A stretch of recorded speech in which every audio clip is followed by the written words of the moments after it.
Environment,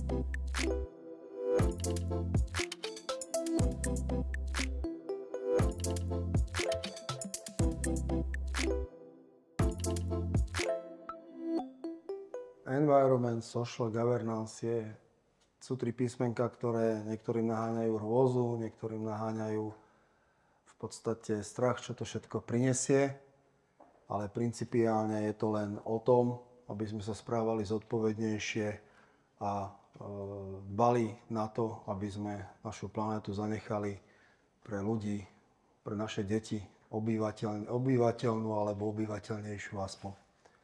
Čiže predpokladám, že všetci viete, čo to je, keďže ste už tu. A teraz ja sa len tak medzi riadkami spýtam, je tu niekto, kto je povinný reportovať? To znamená, že musí za rok 2024 reportovať v rámci CSRD reporting. Čiže všetci sa tu snažíme byť dobrovoľní, to je výborné.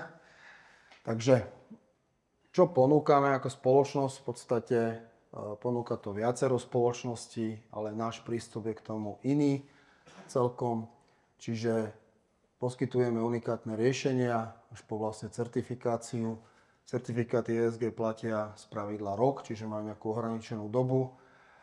ESG score je číslo, ktoré sa môže rôznymi postupmi uvádzať. To znamená, tak ako aj vidíte, že v podstate od 0 po 100, pričom 50 je zlé číslo, nad 70 sa považuje relatívne za dobré, alebo to môže byť hodnotené písmenkami A, B, C, D, E, prípadne 3 písmenkami od A až po C-čkový rating, v závislosti od firmy, ktorá to hodnotenie robí. My ako firma, zároveň OZE Solutions, máme ESG certifikát Score A, takže preskákali sme si ten proces dobrovoľný, takže myslíme si, že vieme, z čoho sa to dotýka.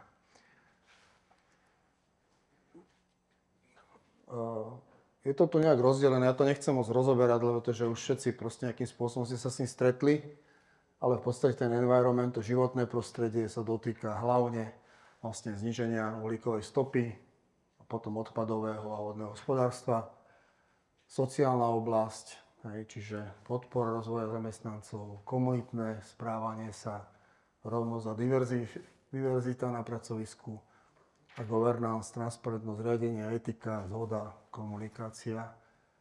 A vlastne vo všetkých troch my osobne sa zameriavame na dva štandardy. Jeden je GRI, druhý SGD, vysvetlím neskôr. Samozrejme tých štandardov je viacej, ale v podstate tieto považujeme za také rukolapné alebo najčastejšie využívanie alebo pôvodca tých nových riešení. Čo to vlastne znamená, tá vlastne Corporate Sustainability Reporting Directive, ktorá je v platnosti od 5. januára 2023, znamená to, že firmy, ktoré sú s viacerými 500 zamestnancami, vlastne túto správu o udržateľnosti, ktorej súčasťou je ESG report, musia robiť za rok 2024, čiže v roku 2025 ju musia urobiť za rok 2024. Potom nasledujú podniky, ktoré spĺňajú 2 z 3 podmienok, čiže majú viac ako 250 zamestnancov, obrat viac ako 40 miliónov, alebo aktíva viac ako 20 miliónov. Keď splnia 2 podmienky, tak v podstate sú povinní robiť reporting už v podstate za rok 2025, čiže v roku 2026 musia spraviť reporting za 2025. A potom sú to tie ostatné, ktoré majú svoje akcie umiestnené na regulovanom trhu. V podstate musia robiť správu udržateľnosti za rok 2026, čiže v roku 2027.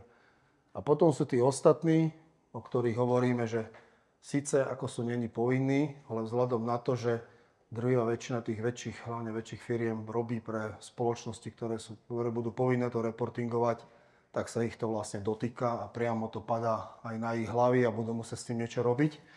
Čiže v konečnom dôsledku sa to dotýka nás všetkých, ktorí podnikajú. Čiže ešte sú tam rozdelené tie mikropodniky, malé podniky, stredné podniky, ale to je len ako metodicky. Verejné inštitúcie, tie síce nemajú povinné robiť ESG reporty, ani tie správy o udržateľnosti, ale sú povinné riešiť uhlíkovú stopu. Čiže to tomu sa hlavne musia venovať, ale čo je podstatné, pokiaľ majú nejaké dcérske spoločnosti obchodné, tak tie do toho spadajú, pokiaľ nejakým spôsobom sa ich to dotýka. A keďže tie dcérske spoločnosti väčšinou majú nejaké majetky a poskytujú nejaké služby, tak môže sa stať, že aj možno budú povinné. Tie oblasti sú zrejmé, z tohto tu. Ja viem, že je tam veľa textových častí, ale proste žiaľ, to není tie prednášky, tí, ktorí ste sa registrovali a ste tu dostanete, takže budete si to môcť pozrieť. Ja nechcem byť ako čitár, skôr by som chcel otvoriť potom tú diskusiu o tom, akým spôsobom by sme vedeli spolupracovať alebo pomôcť. Aký je rozdiel vlastne CSRDčko a ESRDčko? Principiálne CSRDčko je tá hlavná direktíva a to ESRDčko upravuje nejaké pravidlá, ako tie metodiky robiť. Čiže robiť takú časť prísnejšiu pre firmy, aby vedeli, ako to majú robiť. Hej. A samozrejme, že najdôležitejšia v konečnom dôsledku z týchto všetkých správ udržateľnosti, zo všetkých súvislostí s ohľadom uhlíkovej stopy a správania sa zodpovedne je tzv. Teraz taký moderné slovo, že greenwashing, ktorý spĺňa v podstate alebo nejakým spôsobom obmedzuje tých, ktorí sa tvária, že sú zelení, ale zároveň proste preto nič neurobia. Čiže budú musieť to už preukazovať. Takže chceme iba upozorniť na to, že jednoducho vieme hľadať tie riešenia také, aby boli proste overiteľné a udržateľné a budú tu aj kolegovia z TIFu, ktorí proste vám k tomu niečo povedia viacej. A sa mi to prepína samo. Čiže aby sme povedali, čo sú tie základné, tie naše ciele, čiže SGD, to je vlastne agenda OSN 2030, je to 17 udržateľných cieľov, čiže záväzkov, ktorými sa má postupovať k čo najlepším zmenám klímy, sociálnym, ekonomickej rovnosti, stanoviť cestu do roku 2030. Prijalo to vlastne všetci členovia OSN. Ako sa nám to prejaví v samotnom ESGčku? Čiže vidíte, že niektoré položky sa aj prekrývajú. Čiže aj v environmente, aj v social, aj v governance sú niektoré položky spoločné. Čiže napríklad 12 tam vidíte. Čiže pekne takto sa tých 17 cieľov rozdelilo do iných skupín a takto sú vo veľkej miere aj niektoré produkty alebo projekty označované, že čoho sa dotýkajú samotné. Ďalší dôležitý faktor je tzv. Global Reporting iniciatíve. To je v podstate to, čo asi bolo základom pre všetky tie následné reportingy. Čiže my sa snažíme držať tohto systému, ktorý zahŕňa dole vľavo, vidíte to GRI 100, 200, 300, 400 a tak ďalej. Neskôr trošku si to vlastne povieme. Ale sú to vlastne štandardy, ktoré sa využívajú pre hodnotenie v rámci aj zároveň sa aj prekrývajú s niektorými cieľmi SGDčka. Hej. Čiže je to jeden z najviac využívaných štandardov. Ako sa to prejavuje vlastne v tom environmente, čiže v ľavom stĺpci máte SDGčko, a v pravom stĺpci je vlastne GRIčko, jednotlivé tie čísla, ktoré v podstate pokiaľ robíte nejakú politiku spoločnosti, tak vlastne k týmto jednotlivým bodom zaujímate nejaké stanovisko, akým spôsobom prispieva spoločnosť, akým spôsobom si to spoločnosť eviduje, akým spôsobom proste to prijíma. A keď si pozriete dole tým modrým, napríklad biodiverzita GRI 304 v podstate sa rovná SGD 14 a 15. Čiže ono je to možno ináč pomenované, ale principiálne sa dá vychádzať z toho, že je to isté. Čiže preto som to tam dal, že v podstate tie jednotlivé ciele sa aj prekrývajú v niektorých bodoch, akurát sa možno trošku ináč nazývajú. Ako to je vlastne v tej sociálnej oblasti? Vidíte, že to GRIčko je veľmi silné v tomto. má podstatne viacej tých bodov ako samotné SDGčko, ale v podstate tiež je to súbor od zamestnanosti až po proste komunity a všetky tie veci. To znamená, že v rámci toho hodnotenia, v rámci tej vlastnej spoločnosti firmy si vlastne svojím spôsobom zaujímate postoj k niektoré si v podstate tá spoločnosť v rámci ESG hodnotenia osvojuje a vlastne vyvíja činnosť v rámci tohto tu a takto aj vykazuje. Ako to je vlastne v governance, hej, čiže je to presne to, že ktoré sú hlavné. Čiže keď z tej prednášky si vyťahnete tieto základné veci, tak sa viete v rámci svojich aktivít vo firmách proste tým zaoberať. Sú to tie hlavné črty a ciele, ktoré by nejakým spôsobom mala každá spoločnosť, ktorá sa nejakým spôsobom zaujíma o ESG reporting. Vlastne nejaký postoj by k tomu mala zaviesť. Hej. Čiže, aby som to nečítal, tak proste budete to mať. No a vlastne ESG ako také je vlastne nefinančný reporting, čiže v rámci tých oblastí všetkých, ale na to, aby sme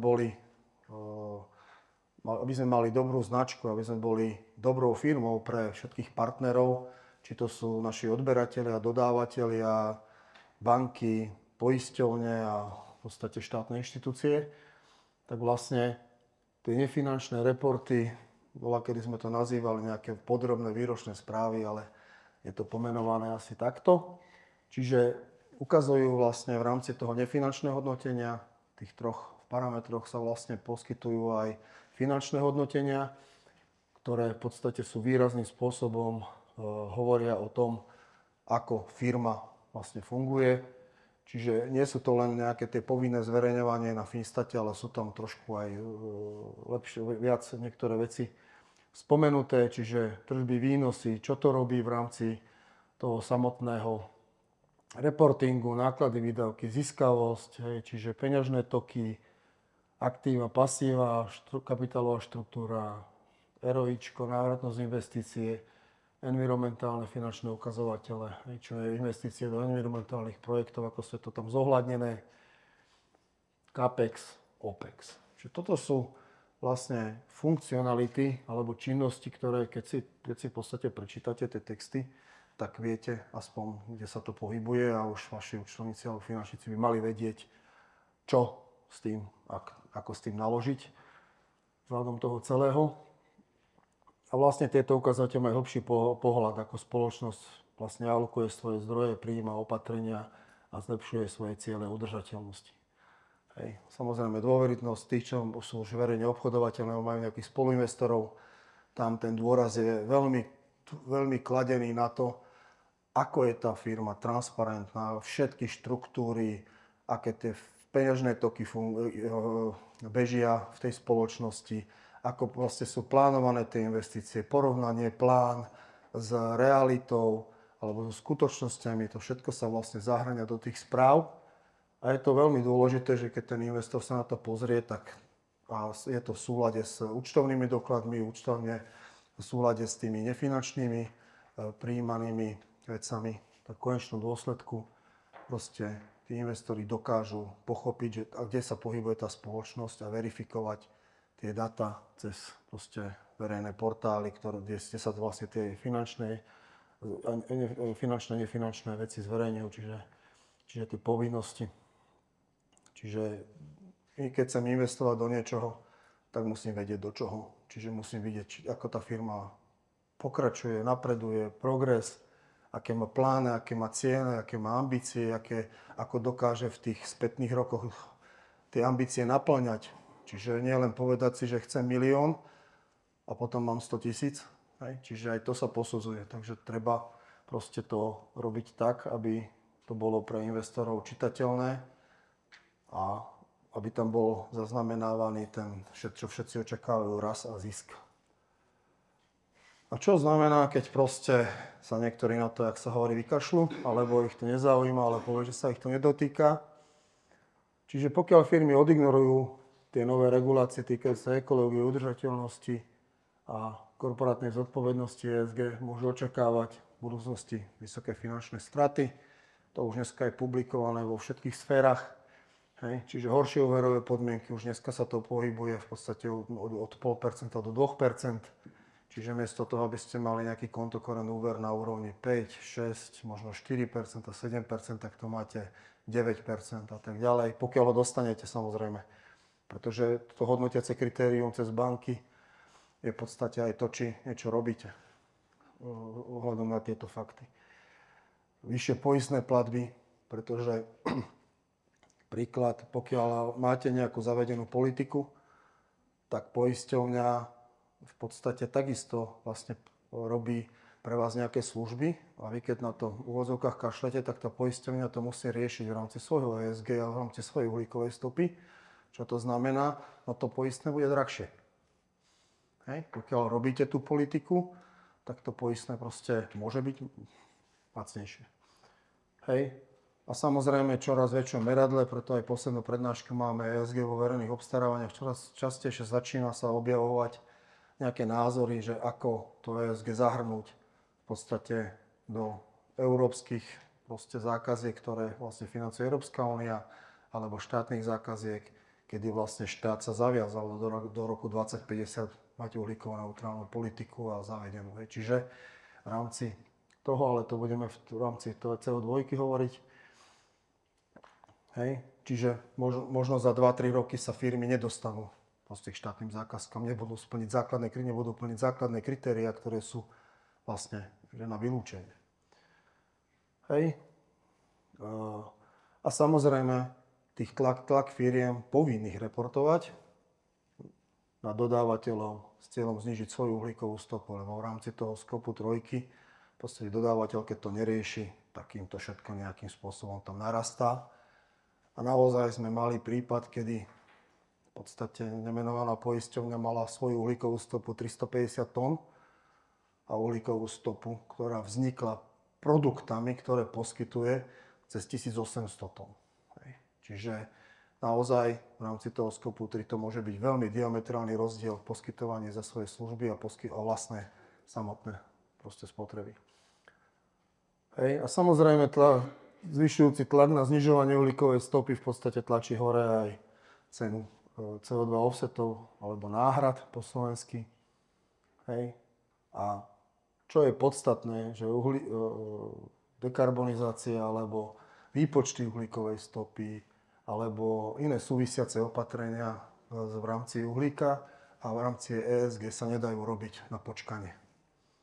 Hej. Čiže niektorí si to myslia, dokonca niektoré firmy to aj robili, že dokázali za 2-3 týždne spočítať nejakú uhlíkovú stopu a spraviť nejaký ESG report, zaplatili ste a tam to končilo. Chceš to na budúci rok, urobíme ti to zas.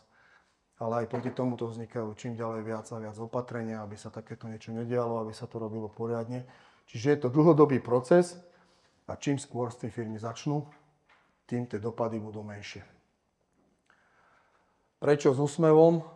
Hej, tak sme aj nazvali túto konferenciu, že vlastne ponúkame všetkým spoločnostiam službu udržateľnosti a zníženia uhlíkovej stopy smerujúcich k nulovým emisiám, čiže nejaký dekarbonizačný projekt. Čiže keď my poskytujeme služby, tak náš cieľ je nie to urobiť vám nejaký dobrý CSG certifikát a spočítať uhlíkovú stopu, ale našim cieľom je na základe vašich požiadaviek, ktoré vy si stanovíte tie svoje ciele, urobiť vám projekt tak, aby ste v podstate k tomu cieľenému roku mali tú svoju uhlíkovú stopu nulovú.